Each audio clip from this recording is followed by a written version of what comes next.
Hey guys, today we're not going to work on the Nissan Stagia. We are waiting on parts and Jeroen came up with the brilliant idea to boost the Miata in 3 days. So I got a bunch of parts which are also for sale on the web shop. This here is the competition clutch stage 4. Previously I used the stage 3 one, but now I want to give the stage 4 a go. It's a 6-pack and it should hold up to anything you throw at it. Next up we have the AN fitting oil and waterline kit, which will be up for sale probably when this video is live, for the TDO4 Turbo. And here we have the Innovate wideband, because you want to know your air-fuel ratios. And this one is going to tell the ECU that. Since I am a motorsport electronics dealer, I can deliver the ME221 ECUs, which I also will be using for the Miata turbo build. It will be here probably next week, and then we can plug it in, put a base map on there, and I'll show you everything about it. The entire build, so this entire thing, turbocharging it in hopefully 3 days, will be documented in one video. So some of you asked, longer videos please, there you have it.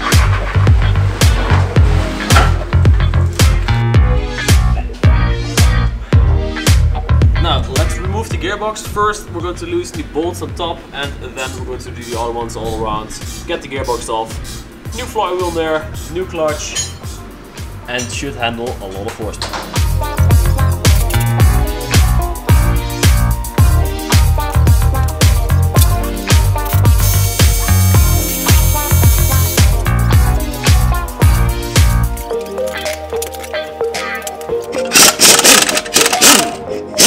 I'm really amazed at how tiny these things are. Oh, and that clutch is pretty warm. Yeah. Flip it over to the other side, that one's even worse here. And I thought, while we're at it, why not get a rear main seal? So we're also going to get the rear main seal replaced. This is the old rear main seal. It looked pretty okay, but while we're at it, just replace it. The beauty with the competition clutch is that everything you need is in the kit. Here we have the friction plate, you get a new throwout bearing, the alignment tool, and you get a new bearing for the flywheel. And last but not least, of course, the pressure plate. The stage 3 version, I've run it on the Miata once it was 260 horsepower with the 1.8 engine in it. It held up really good. This is stage 4, so I'm guessing probably around 300, 350, no problem at all.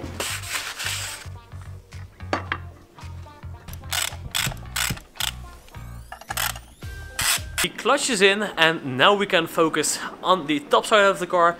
I will be focusing on the oil line, and Jeroen will be doing the extension of the wires, because a few weeks ago we did a wire tuck on the Miata, which looks so good. The early versions of the 1.6 and 1.8 have an oil feed right here. There's a bolt, just unscrew it, install my kit on there, and you have an oil feed.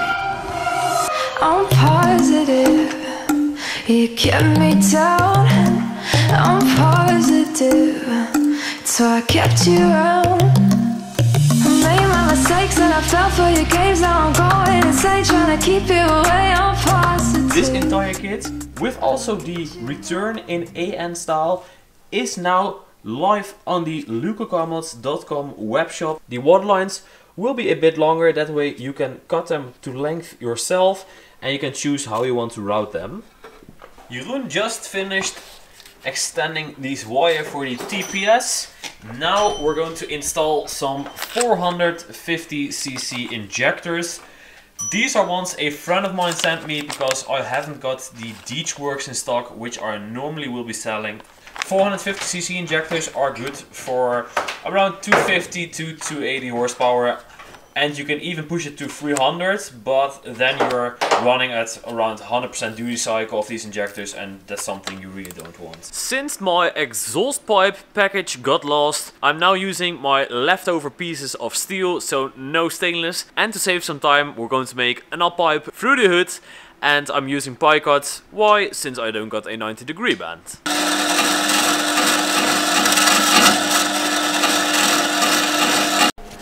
The new torch, it's absolutely incredible. It's so light and flexible. So the CK Worldwide torch, no, not sponsored, I wish, but it's awesome. and I really should get a foot pedal.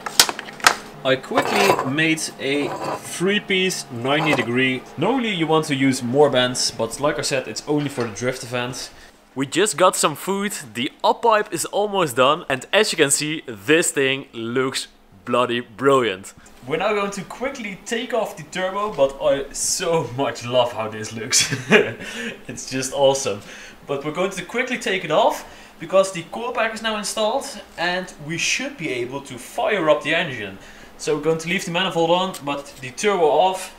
Nothing is hooked up, but we want to try, does this thing start? If so, it's a perfect ending of the first day. What do you think? Will she start? Probably not the first time, but... Especially with the 450cc injectors on the stock ECU. Yeah. That's just details. Yeah, details. I don't think she will start either, because we've taken so much wires away and this thing hasn't been running for like 1 year. The petrol in it is super old. So really interested, but we'll find out in a minute. We can hear the fuel pump running, but the starter signal isn't there. So there's no 12 volts on the starter motor when the key is turned to run.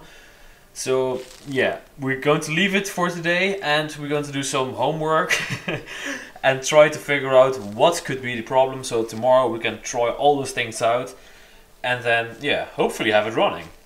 It's the next day and now we're trying to get the car started.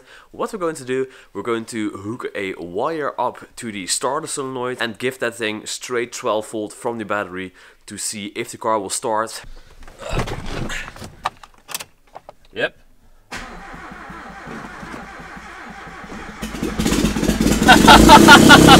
Nice! Oh my god. Nice! Well, No way. I think we're going to wire up a switch. It starts with the 450 cc's. Yeah. How is it even Didn't possible? expect No, me neither. It didn't run well, but it did run. That's a great start of the day. Holy crap. That's freaking awesome. The car starts and this is literally like 5 minutes in. And now, yeah, we're just going to wire in a switch to start this thing. And later on we'll find out why this thing won't start with the key. But this is awesome.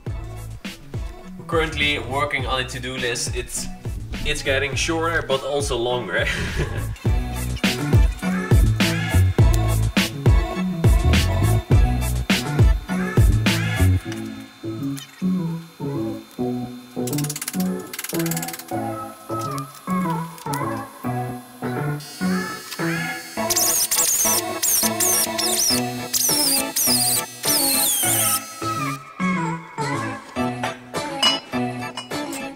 Next thing is that we need to shorten this hose here. That way there's enough clearance for the up pipe. And then we can install the wideband, hook the wideband up inside the car, make sure that the 12 volt signal to get the engine running is working. And Jeroen also finished the coilovers, so then I think it's time to lower the car and see how it looks. And we're almost done, guys. Only the intercooler, radiator and yeah, a bunch of other stuff. So lots to do, but it's slowly getting there. I'm really interested in how this is going to look. So let's lower it. Well, we can screw the rings down and I weld the rings onto the coilover. Having this thing low is really important.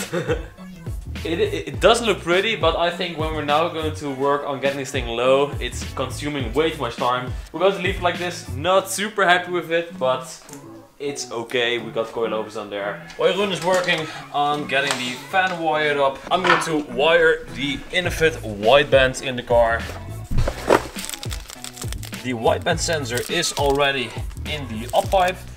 This thing is the perfect size for your air vent. So always use one of your air vents, super easy, and you can just pull the wires between here and get a 12 volt source from back here.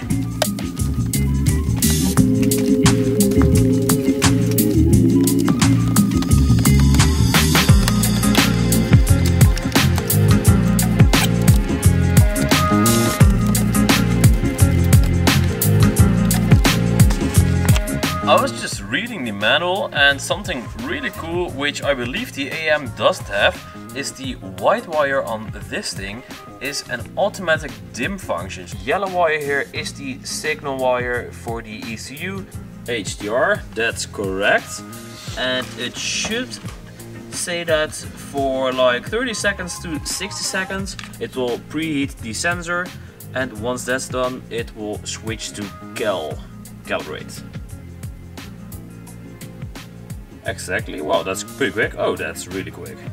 It's the next day and we just got something in the mail. The intercooler piping, which is awesome because it's the beginning of the day. Here we have the intercooler, pretty big, but it's a perfect size for a boosted Miata. And next up, since I'm making a kit, we have a lot of pipes. I just ordered a bunch of pipes and I'll be making a complete kit for you guys and for my car, of course. But that way you don't have to spend a lot of money to get a perfect kit. And here are just some couplers, more of them. There should be a reducer for the turbo as well. And a ton of high-duty hose clamps. The intercooler is hanging right now, that way Jeroen can work on the mounts for the intercooler and I'm working on the intercooler piping, and this side's already hooked up. The bandsaw works like a charm. But for now I'm using silicone couplers. In the future this will be welded up.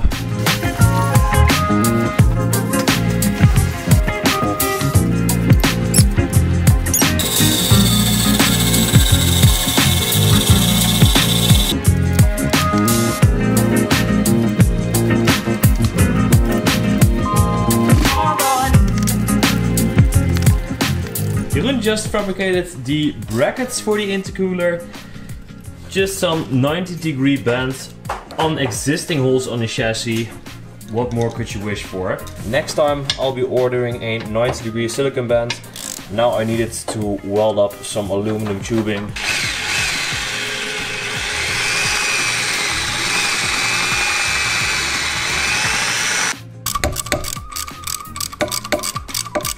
We got the AN fitting threaded in, so that's awesome. Always make sure to use Teflon tape, and once you're done with threading the plug-in, drain the oil immediately. Always make sure to ask before you drop the plug in if there's a filter there, and this one doesn't have a filter.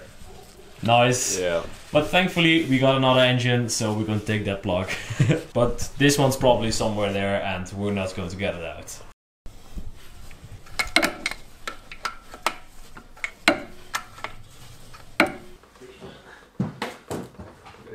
Ignition on? Yeah.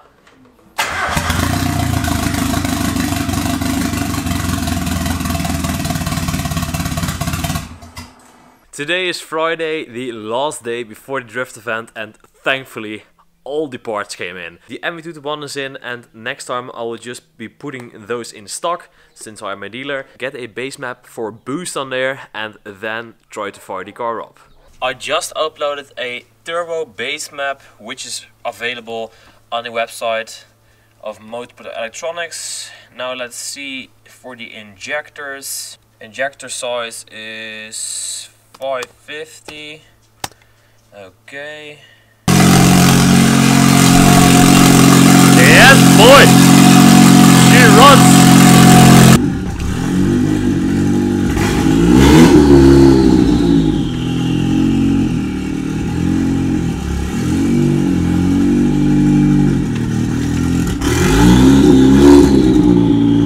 Tomorrow is the drift event. I will be live streaming, so you probably have seen the car right now, and I will be also making a video about it. In a few weeks I'll boost another Miata, then I'll be taking way more time, everything in detail, and he's going to do it legit, so a downpipe instead of an uppipe, everything tucked away nicely. But this is a 3-day turbo build.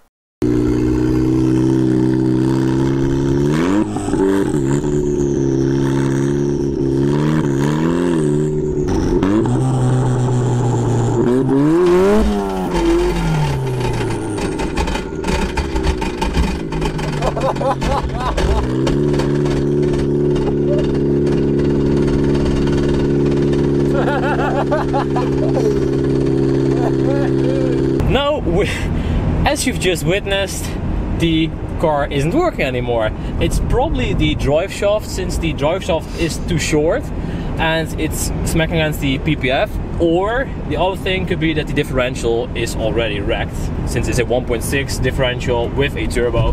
So we're going to get a new drive shaft and maybe a complete set of a differential and drive shafts.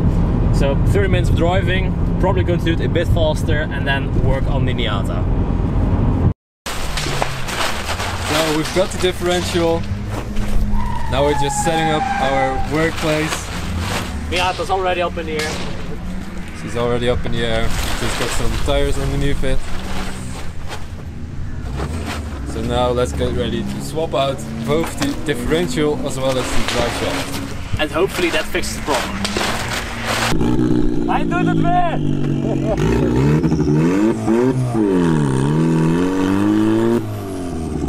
Alright, the car is back up and running again. Hopefully we can get a few laps before the diff breaks again.